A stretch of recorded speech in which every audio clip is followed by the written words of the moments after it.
Hello, and welcome to the first episode of the Arcapita podcast series.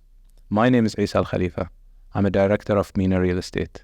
Joining me from our London office is Michael Riccomini, director of European Real Estate. Hello, Michael. How are you? Very well, Isa. Enjoying a little bit of spring weather here in London. Okay, so starting off on the UK, the UK economy, Michael, I think we just came up with our views on the UK in a new report. The UK GDP for the past 6 months has been facing a lot of headwinds. We've seen some pressures, whether it's inflationary pressure because of the energy crisis that took place or the high interest rates environment that we're in. Can you shed some light on where you see the UK economy moving over the next 6 months, or at least in the short term? Thanks, Isa. Yes, I mean, as you noted, we recently came out with our latest UK market report. In fact, over the last few months, the outlook for the UK economy has really gone from one of steady predictability to one of steady predictability with actually some increased near-term optimism. If we look at the UK economy in particular, there are three key points that we tend to look at. We look at the inflation outlook, we look at interest rates, which obviously are influenced by inflation, and we look at GDP. When we look at all three of those, the news flow in recent weeks has been positive across the board for the UK. If we look at inflation, that has come down consistently, slightly choppily. It has been both above and below consensus across the last 6-7 months, but we have steadily come down from about 4.5% in October 2023 to just 2.3% as of April 2024. So that's roughly a 50% reduction in inflation over a 6-month period. The Bank of England's target is 2%, so at 2.3%, we are within the reasonable bounds of that target. And in fact, it is quite possible that we overshoot and go sub 2% in inflation in the coming months. So the inflation outlook is much rosier than it was several months ago. I totally agree with that. But, if you look at the rhetoric from central banks in the beginning of the year, there's a lot of rate cuts that should have come in by now. But we've seen, I think, like you've mentioned, maybe in the first couple of months, of the year, inflation being sticky, especially in the US with the recent data that came out. But the UK seems to have a different story, like you mentioned. The UK might lead interest rate cuts ahead of the Feds maybe this year. So how do you see that, directly impacting some of the key sectors maybe in the residential market or in the real estate market in the UK? As you said, it's been a slightly choppy outlook for interest rates across the major G7 economies. If we look at Europe, actually, it's tending to be more consistent in terms of the outlook then for real estate. Where we see it, particularly from the UK, is you look at there are effectively two different types of real estate when it comes to occupier markets, and there are two different types of real estate when it comes to sensitivity towards interest rates. When we look at occupier markets, the way that we look at it is we tend to see the haves and the have-nots. And the haves are those real estate sectors which benefit from a structural supply and demand imbalance that leads to healthy demand, limited supply, and rental growth. In that, we specifically look at the residential market in the UK, the industrial market in the UK, and the central London office market. Those have consistently seen demand in excess of supply and therefore help the rental growth. Where we see the opposite, where we see plentiful supply, but demand is lagging and therefore rental growth is more challenging in this environment, are, for example, regional offices in the major cities outside of London, but also for retail. Again, both of those having quite a lot of supply, more challenged demand from work from home for offices and for e-commerce and structural changes in the retail sector for retail. Okay, so Michael, maybe on inflation specifically, we talked in the report about inflation and passing through that inflation kind of impact on tenants in the real estate market. From an occupational side, how would one navigate a high inflation environment in the real estate market?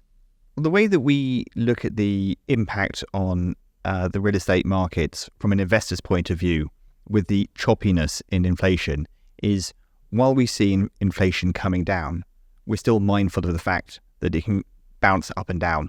And so what we still favour are strategies which effectively mitigate the impact of inflation and capture its upside. What that means is we like explicit rent inflation linkage, where leases are linked to inflation, but also shorter lease terms. And those you may typically find in residential, in student housing, and in industrial, because by having short lease terms, it allows a rolling mark to market. So that means that we can capture the inflation exposure and rental growth due to inflation, as well as rental growth due to market growth, and therefore be able to maximize the benefits of inflation to an investor. There's one interesting, I guess, Michael, sector that maybe, I'd love to hear your views on it, is hospitality. Hospitality is repriced on a daily basis. How would you view that, in an inflationary market? Is it a sector where investors can enter to benefit from the inflation environment that we're in?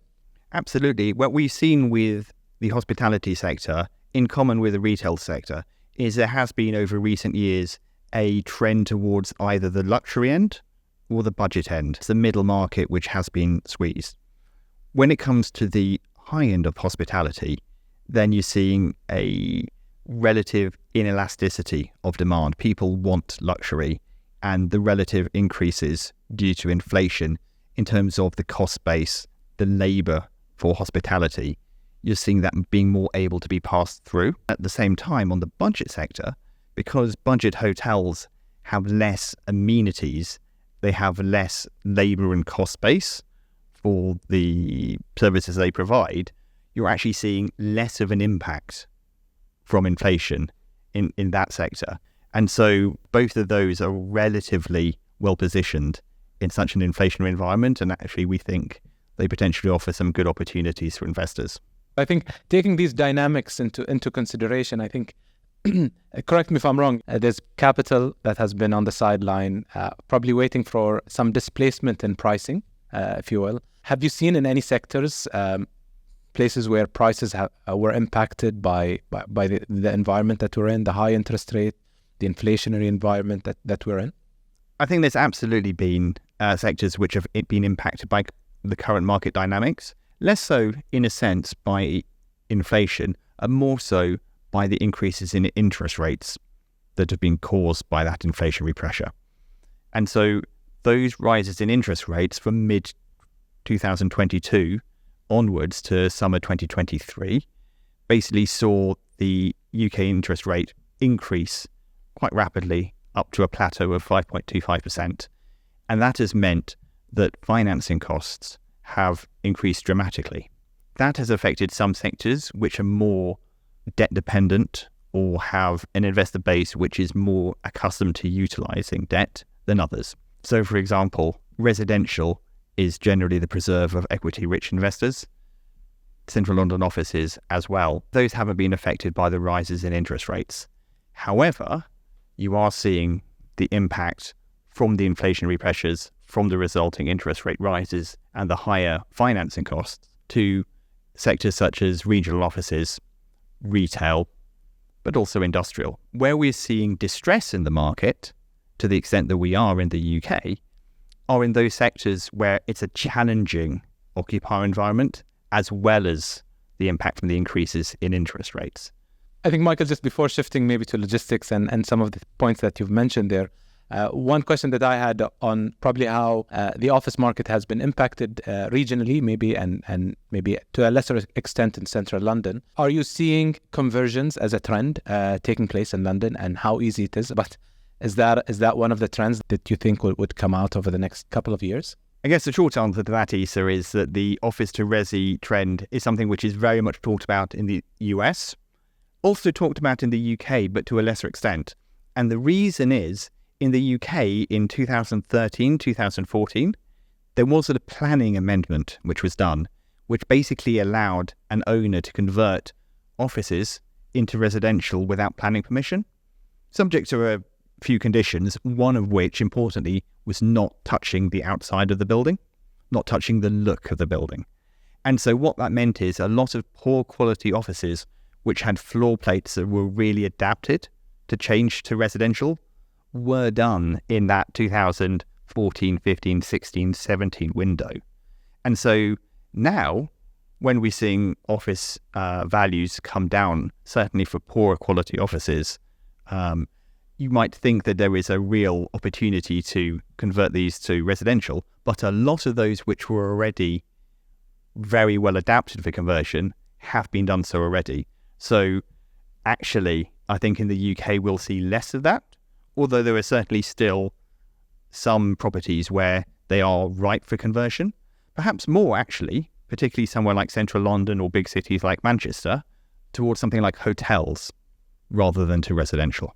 And maybe just shifting gears into logistics. As Arcapita, this is one of the key trends that we focus on, and we invest in logistics globally, whether it's in the UK, Europe, or in the US, or here in the GCC. In the UK, where do you see demand coming from for logistics from tenants? Is it more focused on local, or are they multinational or international tenants that are reshifting and moving into the UK? When we look at the UK industrial market, and this I think is a difference between, say, the GCC, in the UK, when we look at the industrial real estate market, there are different subsectors which are then catered towards different occupier bases. Particularly when it comes to logistics, that is what we would term big box, anything over 100,000 square foot in the UK, and particularly over 250,000 square foot. Is big box logistics. That is your typical logistics occupiers. It is the well-known international names like Amazon, DHL, FedEx, who take such a thing, but also retailers who are looking for it for distribution across the country. When we come down to what we would term mid-box, so that is units of, let's say, 50,000 to 250,000 square feet, or small box, those under 50,000 square feet, then you're seeing a real diversity of occupiers. So it includes logistics occupiers. It includes, for example, third-party logistics, or your DHLs and DPDs and the like, who do local distribution to towns and cities following on from their national distribution centres. But also it includes a whole variety of tenants. It includes your electricians, plumbers, broadband engineers, storage. Because when you get down to the small box side of the industrial market, it is, in a sense, the cheapest commercial space that you can get in the UK. It is cheaper than offices. It is cheaper than the cheapest retail. And so it then can accommodate effectively as a box, being watertight and with power, any business who would like to set up, and therefore providing the most cost-effective space for businesses in the UK. Means that in terms of small box industrial, you have a really wide variety of small and medium enterprises, national, regional, international occupiers. And as we go up towards mid-box and then big box, then you're seeing it very much starting to focus on those specialist occupiers. How are you seeing the fundamentals, how the supply and demand of industrial space in the UK, and maybe where are market occupancy levels at? How does that reflect into the rental rate growth that you're seeing in the market? In the last couple of years, because we've had the increases in cost, increases in labour and challenges on supply chain, what we have seen is build costs for all real estate sectors, but also industrial, increase significantly. What that has meant is that actually when we look at logistics and industrial real estate, the cost of new construction is often not justified. Where we had some development pipeline in the planning phase for sites which were bought pre-COVID, the increases in build costs and the increases in financing costs means that actually quite a lot of those become not viable to take forward in the current market. We've seen supply pull back, and where supply has come forward, it has tended to be at the big box, the larger logistics side. So what we've seen is the development activities being concentrated there, and less so in the small box, where it's been very difficult to make developments stack up. I think On the logistics side, we've talked about the occupational market, talked about a little bit of where the market dynamics are. But how are you seeing probably the new supply coming into the market for the logistics space, and how's that impacting the fundamentals in logistics? In terms of new supply in the industrial market in the UK, I think we have a couple of sort of hurdles that we have mentioned in terms of, number one, planning is always a break for new development. The second thing is supply chain issues and inflation and cost pressures coming out of 2021, 2022. That has basically increased the build costs for industrial and for any other sectors. Combine that with planning, it's just made development harder to bring through and harder to stack up in terms of financial viability. And so what that has meant is that there has been a gradual pullback in development across the board in UK real estate. And when we look at industrial in particular, where that has tended to focus on is on the big box end of logistics. So in the smaller industrial sectors, we've actually seen very little new supply. In some instances, we continue to see existing supply being taken out in favour of new residential, new student housing developments, for example. The trend has basically been to keep that demand-supply imbalance, particularly in the smaller end of the market, although it is a little bit more balanced in the big box logistics.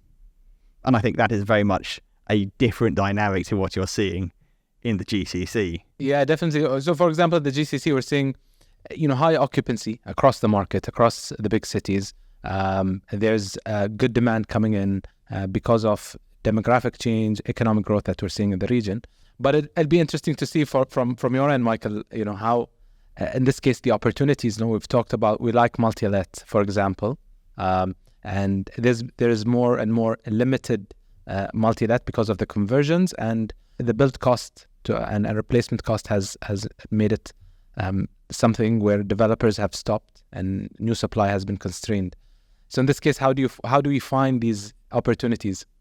Yeah, it's exactly the same as that in the UK. So particularly when we look at the smaller end of the industrial market and we look at the multi-let assets within that, as you point out, the increase in build costs and the discount to replacement costs that we see on the investment side basically means it's an attractive market to invest in, because at the price per square foot that one can invest in, you cannot build for that price.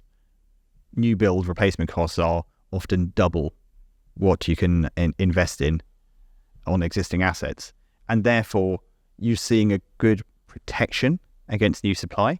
Where you do see new supply coming through, the rents that people would need to charge are going to be significantly higher than existing. It is a very defensive position.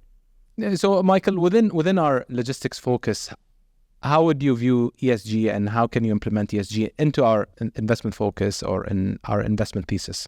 Well, ESG has become a very important part of the UK real estate market.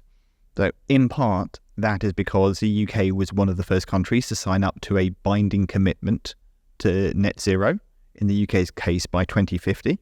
This is followed by the UK government implementing the series of energy efficiency regulations, which are looking to step up the energy efficiency of UK commercial properties, taking it up in what we term the Energy Performance Certificate, EPC, taking that energy efficiency regulation up to a minimum of level C by 2027 and a minimum of level B by 2030.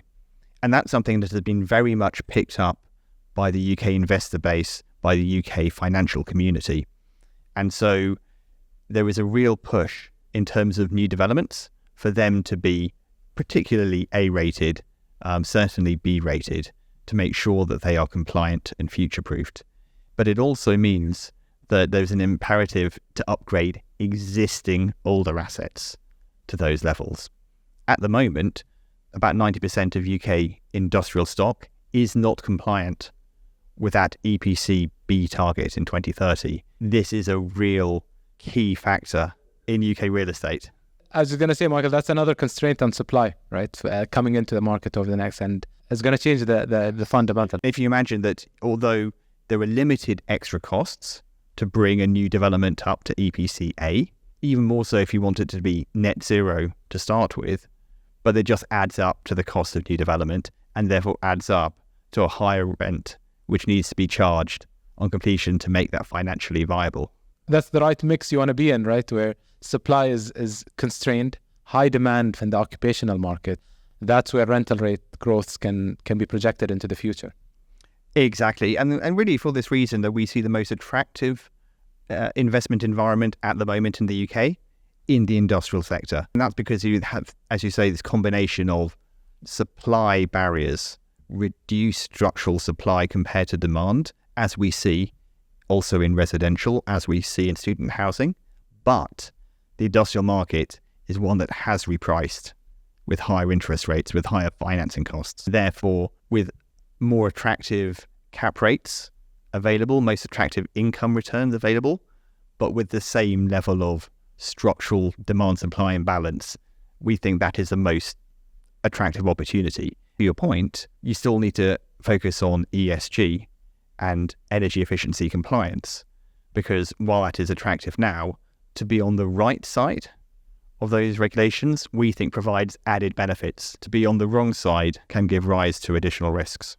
Thank you, Michael, for joining us and sharing your views on the UK. Thanks, Isa. Always a pleasure. Thank you for tuning in. I hope you enjoyed today's episode and found it valuable.